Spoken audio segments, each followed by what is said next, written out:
Grand Risings. Hope you're having a blessed day. It's been so beautiful today, so hot and sunny. But yeah, it's maybe a little bit too hot.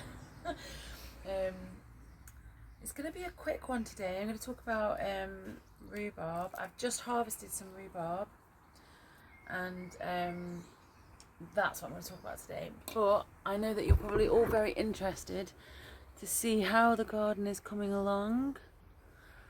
As you can see, it's doing very well. Lots of things growing. I do intend to do a more in-depth. Oh, there's potatoes here too, loads of potatoes there, all growing, and more seeds. They're just everywhere.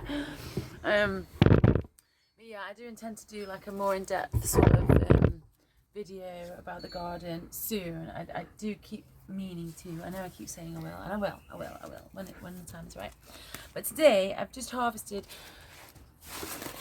all of this rhubarb, and that's only half of it. Like, same with the lettuce. I've been having so much lettuce that I can't even eat a salad every day. Like, and it's like, I could probably eat more than a salad every day, but it's just getting massive now and uncontrollable.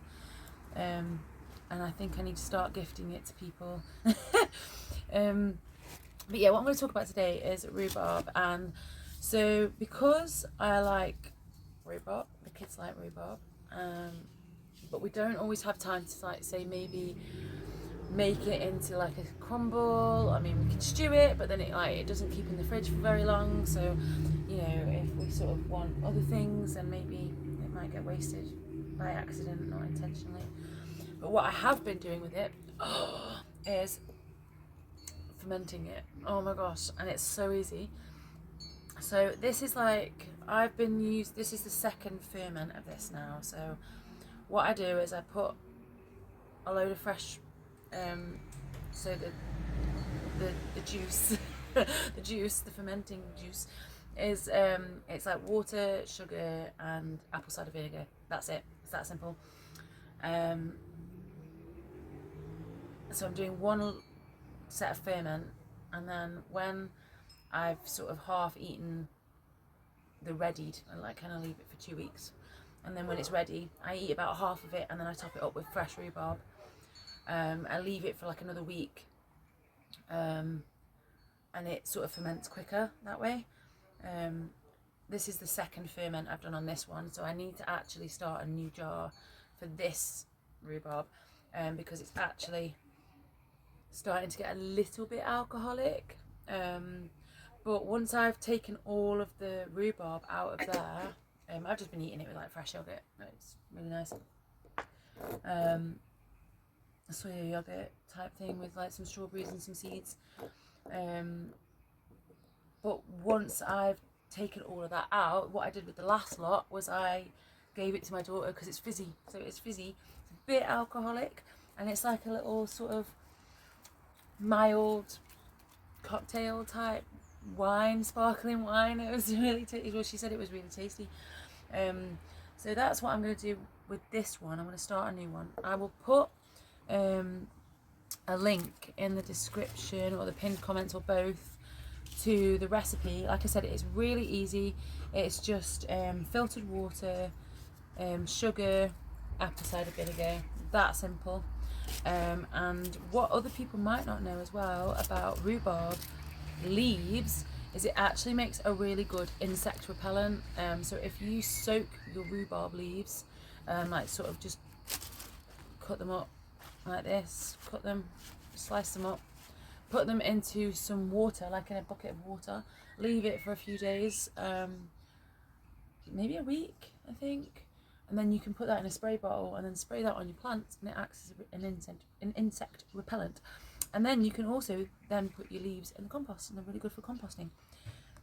So yeah, pretty cool. I will leave a little link in the description box for the rhubarb anti-insect stuff, the anti-insect stuff, and I will also leave a little link in for the fermenting recipe. it's been so nice, because sometimes like there's just so much rhubarb, I cannot possibly just can't possibly eat it all. But this has been a really good way of like sort of keeping it, and it's sort of a healthier way of eating it as well because it's fermented. And like I said, some of my kids don't like crumble, so they don't eat the rhubarb, you know, in another way. But this way, my daughter gets to drink the little fermented juice. Another cool thing as well that we did with rhubarb actually was, oh, that's a good piece of that. Wow. Oh, it smells so good. Another cool thing that we did, so we were a bit short on time, as I quickly stewed it. We didn't have enough to make a crumble that day, because we'd like used half of it. Anyway, we didn't have enough to make a full crumble, so what I did was I got some old jars, stewed it with a bit of sugar, let it cool, put that in the bottom of the jar, put some cold like vegan custard on top, and then because we didn't have time that day to make a crumble, just got some granola, blitzed it up in the blender and poured that on the top and made like a little rhubarb crumble pot. So that was pretty cool. Kids love that one actually, and it was really easy and it looks really fancy. And you know, once you've made them, it'll probably keep in the fridge for a couple of days. Yeah, easy peasy. And that's it for the rhubarb, I think. As you can see, the garden's doing amazing. I know I keep saying in my videos that I am going to do a little recap on how it's doing, but just trying to fit all the growing stuff in, and the foraging and the processing and the storing, as well as my all normal everyday thing. It's been quite intense. I think we're done.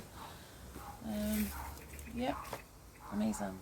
As you can see, it's doing amazing. I'm really happy with it.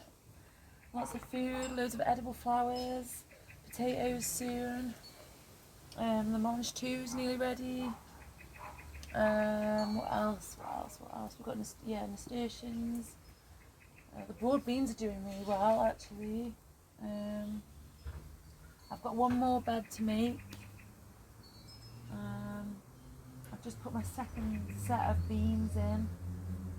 So I've got one that's just started to flower and one that's just sort of sprouted. Tomatoes aren't looking that healthy, I'm not gonna lie. They're not looking happy. That's on my to-do list of things to do. Yeah. And the ponds, oh my gosh, I have a separate video coming soon about the ponds, because the birds have been loving the ponds. I now have, I have 4 ponds, 4 mini ponds, and 3 of them are sunk into the ground and 1 is just like on ground level. But the birds have been loving them, and there's so much life in them. So I don't know if you remember, like, I'm sure I saw like a little sea monkey in one today. I don't know if it is a sea monkey. It looked like a sea monkey. But there's like snails, and there's technically it's not a pond, it's an insect waterer, but I've got 5 water sources in the garden, 4 ponds, and a little insect sort of tray for insects to sort of hydrate on. Yeah. So what else have we got going on? I've got onions. Onions are ready to pull soon as well actually. The peas will come in.